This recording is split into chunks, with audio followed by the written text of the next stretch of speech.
Don't do shadow work anymore. Do this instead. I've been studying the mind for 16 years now, and one of the main things that I've really studied is how language impacts us. And I want to give you some examples for you to understand. When somebody talks to you, right, if they come to you and say, oh, what you're doing is wrong, the language that they're using could sound judgmental, could sound criticism, could feel rejection, and it puts people into this defensive mode, okay? But if somebody comes and says, hey, you know what, Tommy, I would like to talk about, when you're raising your voice, how I feel, right? Because when you raise your voice, it makes me feel blah.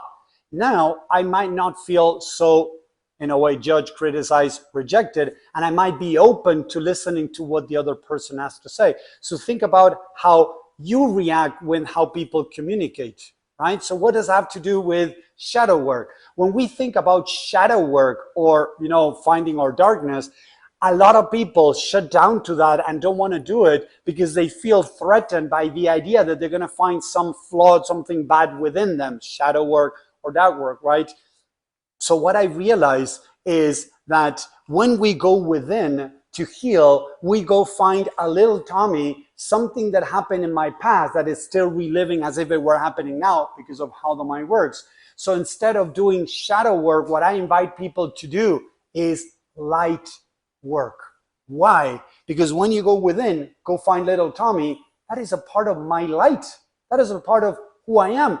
That has maybe a cloud, a language, a belief that thinks that he's not good enough, that he's not worthy, that he's not lovable. Something happened during childhood that part of me got stuck in time, but it's still light. The book could be covered a little bit in that mental fog because of something that happened to him, but it's still light.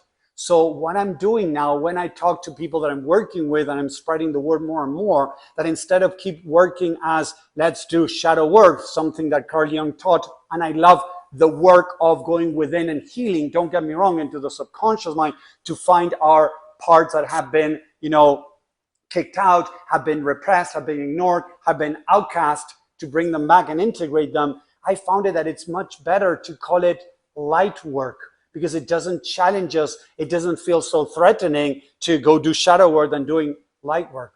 So I hope that makes sense. Check it out. Let me know in the comments what you think. And if you want to learn more how to do light work, how to integrate the parts of you from the past that are unresolved, check the link in my profile that I share free training with insight and tools to start making changes. Thank you very much. Let me know what you think.